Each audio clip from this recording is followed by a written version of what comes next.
Welcome back to another episode of Credit Union Cowboy. Today, I have a really special guest, someone I've known for about 16 plus years now. We've been working together, and this is Karen with Children's Miracle Network, who's also affiliated with our local Monroe Carroll Jr. Children's Hospital at Vanderbilt. So welcome, Karen. So nice to have you here. I appreciate you being here and taking time out of your day for it. What we normally do is every year, as everybody knows about our golf tournament that we host with U.S. Community and Children's Miracle Network, and all the proceeds go to Vanderbilt. So, Karen, kind of give me an idea of what Children's Miracle Network does to assist, facilitate donations, things like that with Vanderbilt. Well, first, the Children's Miracle Network organization is a national organization of 170 children's hospitals across the United States and Canada. And Vanderbilt is the local CMN hospital for 50 counties in Middle Tennessee and South Central Kentucky. And the Children's Miracle Network has been the charity of choice for credit unions across the country since 1996. So we're coming up on 30 years, and it's a partnership that we just love, because I think some of the things that we believe about our families is similar to what credit unions believe about their members who are your family. And it's just an opportunity for credit unions to take support. It's an opportunity for credit unions to support families that are in their area at the local hospital by funding the local hospital. So 100% of funds that are raised at credit unions here in Middle Tennessee and South Central Kentucky, all of those funds stay at Vanderbilt Children's Hospital. And I'm a little biased, but I also have statistics to back it up. You're going to be hard pressed to find another nonprofit or charity that impacts as many families as CMN hospitals. And to prove that out, last year at Vanderbilt Children's Hospital, we had 546,877 patient visits. And again, that's just crazy. Now, the closer you get to the hospital, the more patients are going to be treated. But we actually had patients from all 50 states and the District of Columbia and some countries outside of the United States with children that came to be treated. And the reason for that is because we've got brilliant doctors, and we also have equipment and services that not every children's hospital is going to have available. Not every children's hospital is the same. We are the only level 1 trauma center in our region, which is the highest level designation. We're also the only level 4 neonatal intensive care unit in the region, and that's the highest designation for a NICU. So we're going to have kids either come directly to us or maybe are transferred to us from another hospital that may not have that highest level of specialties, equipment, and things like that. So we're caring for the sickest of the sick and the most injured of the kids, and everything. We also do tonsillectomies and broken arms. So we're gonna do it all. That is awesome. Now, I a couple of times you've had the opportunity, and we've been fortunate enough to see some of that specialized equipment, which one of them is one of those ambulances, and I know they've got several of those that go all over Middle Tennessee.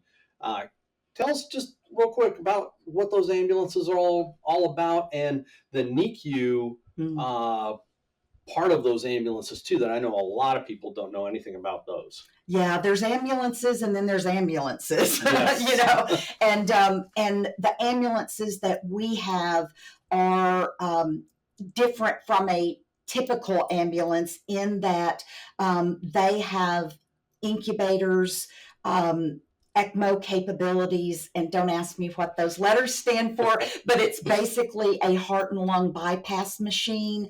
And if we've got what they call micro preemies, the little tiny babies, if they're born too soon, they're not, maybe it's not the only issue, but they're going to have, their lungs are possibly not going to be developed, or their heart is not going to be fully developed.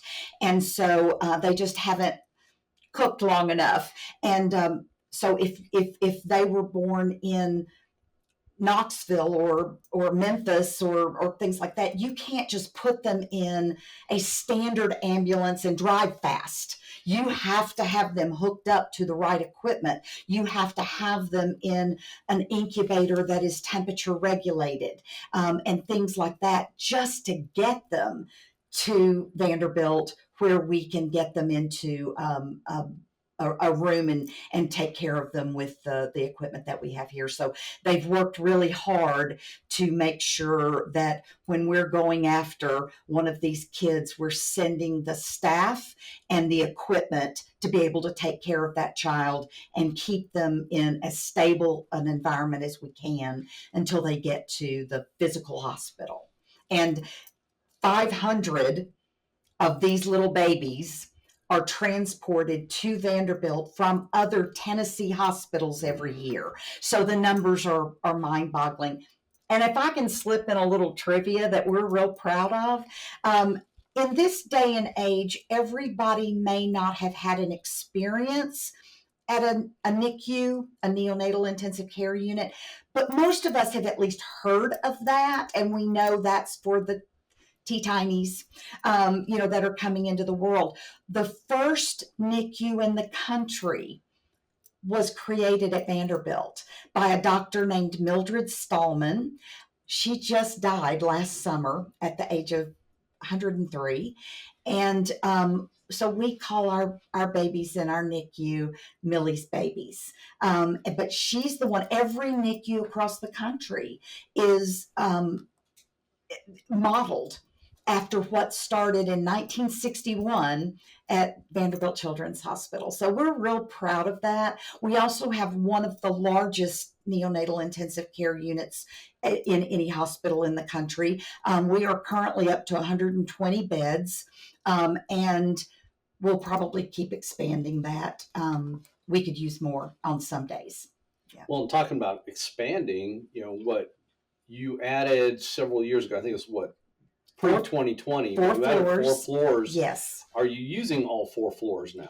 We are. COVID kind of slowed down that process. We built the shell of 4 floors on top of the existing hospital. And I have to give kudos to the architects that designed that building and made sure that the foundation and structure would accommodate adding to the top. But we built the shell, and then we built out 2 of those 4 floors pre-COVID.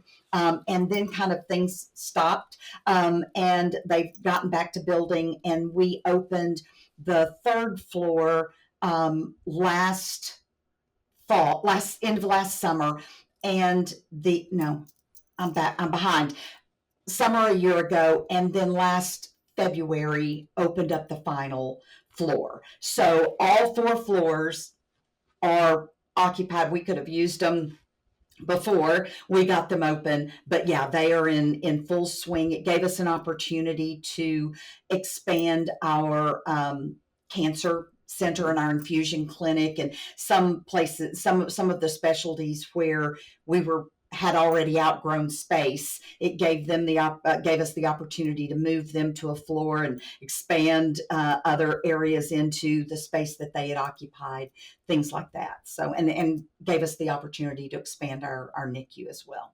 That is awesome. I know some of the golf funds have gone to those cancer areas and things like that. So we're very proud that we could assist with that. Yeah. moving into another area, so along the lines of the golf tournament, we do a lot of donations. Mm-hmm. And so let's kind of shift gears a little bit to that, because you were kind of telling me about an interesting project that I know a lot of my colleagues across the country would be very interested in. And this is about adding a foreign fee to your ATMs in the amount 50 cents, dollar, whatever, that goes directly back to the different children's hospitals. Give me a little more information on that. Yeah, that's something that has come about because more people are doing their banking online. People are traveling, whether it's within their communities or across the world. And so one thing that CMN has come up with is a way to add on to your foreign transaction fees in your ATMs, so it doesn't impact your members, but non-members that would be utilizing your ATM, if you added, like you said, 50 cents or $1 to that transaction fee, then that would be a year-round fundraiser that would come back to benefit our hospital. And I'd love to see more of that happening. It is now, I'm going to tell you what I've been told. I am not a techie, so I'm trusting. My understanding is it's just a few keystrokes to make that happen. Again, I'll assume that's the case. We'll leave it to the IT guys. Exactly. But if there's anybody that's thinking, gosh, I'd love to do that, but don't know how, contact me and I'll find out who can help make that happen.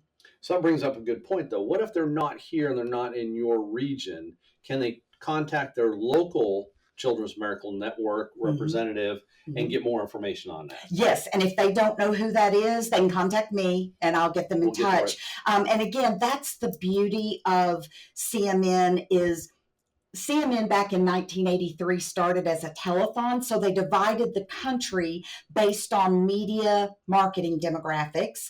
And so I have a set fundraising area, and I don't fundraise outside of that area, and my colleagues don't fundraise in my backyard. And what that creates is kind of a no competition charity. So I work very closely and collegiately with my colleagues because I'm not taking money from them, they're not taking money from me, and I love that about the program. So if and for credit unions, it is dependent on where the headquarters are located. So there may be some credit union branches that are in Middle Tennessee, but if their headquarters is outside of Middle Tennessee, then their funds are not going to benefit Vanderbilt Children's Hospital. And that's the only fair way to do it across the board. But I'd be happy to point people in the right direction, and sometimes too I'll connect them with my counterpart in their market, but I can also just send them the information on the ATMs too. So but it would be based on, the funds would go based on where that ATM machine is located. Okay. Does that make sense? Yes. So if the ATM machine is located within your district, then those funds are going there. Yes. So, okay. Yes. What we'll do is we'll also put up your contact information at the end of our show here. Yeah. And so if anybody needs to get in contact with you, just watch to the end and we'll have Karen's information there. You can reach out to her. So, I mean, it's such a great partnership. So many people are affected and with different illnesses that the Children's Hospital helps. I know myself, my brother, he had a heart valve, not replaced, but repaired. They were going to have to repair it replace it with a pig's valve. But when they got in, they figured out that they could just repair it.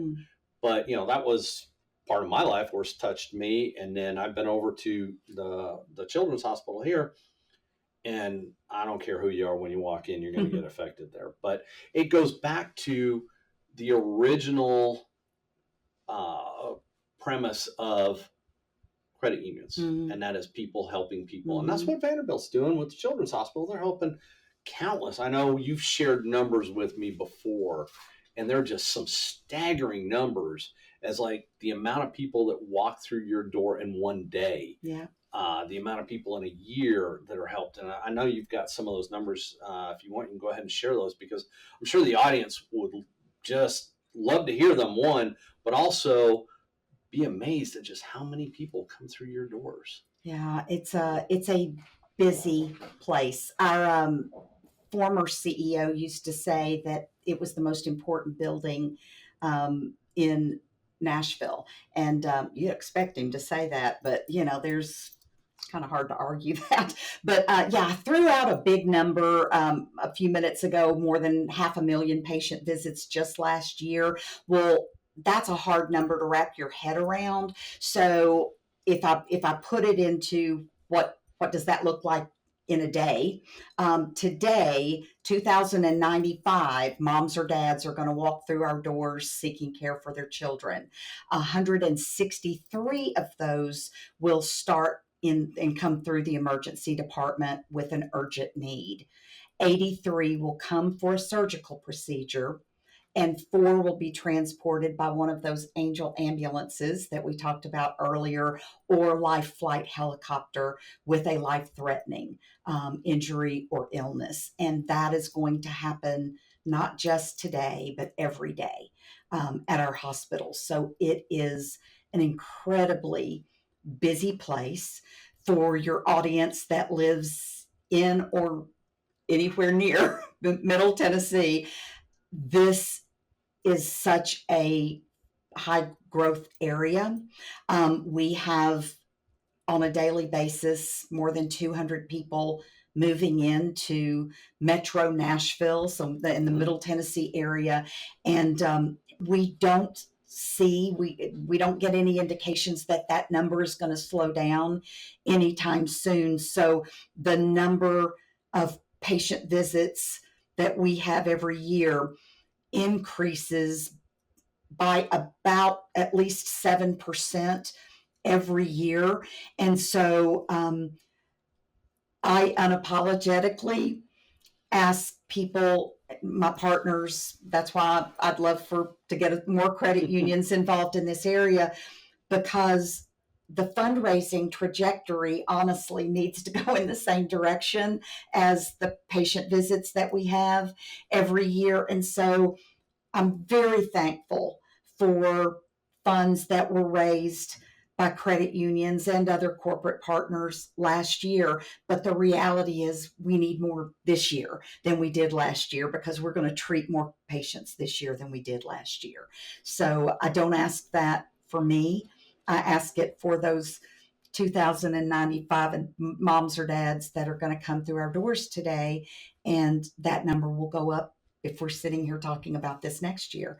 And I wanted to also talk about, like, y'all have just been involved in any big project that we've ever done, and I'm so grateful for that. Currently, the initiative that the credit unions and the golf tournament's a big part of that you all help fund and support, is we are in the process and getting very close. This year we will finish out building Tennessee's first and only pediatric inpatient rehabilitation facility. And what that is for spinal cord and traumatic brain injuries in children that initially are going to need 24/7 care, and to not get that round-the-clock care often is the difference in a full recovery or not. So it's nothing to play around with. And up until we are able to open the doors to that facility, we have any hospital in Tennessee has to send those children out of state. And if you think about that for a minute, that means mom or dad, if not the whole family, picks up and finds temporary housing in whatever children's hospital out of state they have to go to that has that inpatient rehabilitation. that is typically at least a 3-month process before they can graduate to outpatient rehabilitation therapy. And so that's an expense. It's also, for those of your audience that live in the state of Tennessee, they may be familiar with TennCare, Medicaid insurance for children. Children in Tennessee are eligible for that, and it's a wonderful benefit when you're treated in Tennessee. It can become a bit of a paperwork nightmare, honestly, when they're processing insurance paperwork for treatments outside of the state of Tennessee. And so on top of everything else that these families are going through, they're having to jump through hoops to get it covered. And so soon that will not happen anymore. And Vanderbilt worked with other children's hospitals across the state to find out the number of patients that they were having to send out of state. And so we have designed and are building the facility to accommodate that number of children in Tennessee. And so we won't have to send them out of state anymore, and they'll get the care closer to home. When do you think it's going to be open? Sometime this year. Okay. Yeah. So, well, all of my colleagues here in Tennessee, you guys heard it. We need to get together, get some donations going here so we can help this pediatric rehab facility, because it would be an amazing thing to keep these kids local. Mm-hmm. And like you said, the paperwork nightmare alone, let alone anything else. There's so many other facets that I can only imagine that have to go through that and jumping through the hoops when you're out of state. So like I said, hey, if you guys can join, I know a lot of you right around here in Nashville already help out and donate with the golf tournament and such, but maybe we need to look at going a little bit further with this year. So reach out to me, Karen, whatever, and we'll see what we can do. So Karen, again, I appreciate it so much. This is so much great information about not only Children's Miracle Network, but Vanderbilt in general too. I'm sure a lot of people out there have no idea. And this is not just Vanderbilt. This is the children's hospitals across the United States. So any of you watching that are not here, you've got local children's hospitals. Like I said a little while ago, my brother, he was in Los Angeles' children's hospital where this took place. There's an Orange County one. There, like I said, there's countless ones across the United States.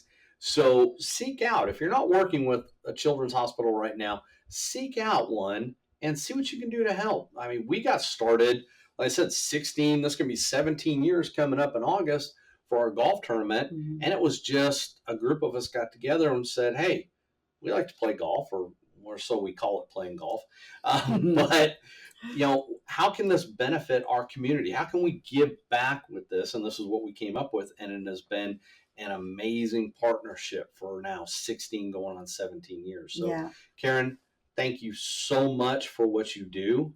It is such an important job you have, that bringing together all of these businesses and community infrastructures and such to come together and work together for a common cause. And again, it goes right back to the credit union cause, which is people helping people. So Karen, again, thank you so much from the bottom of my heart for being here today. You're welcome. Love the information. Keep up the fight. I know probably sometimes you're sitting there going, it's going to be tough. And other days it's so rewarding too. So, but we appreciate everything you do. Everybody, again, thank you so much for tuning in today. Thank you, Karen, again for being here. We appreciate it. And we'll look forward to the next episode. Have a great day, everybody.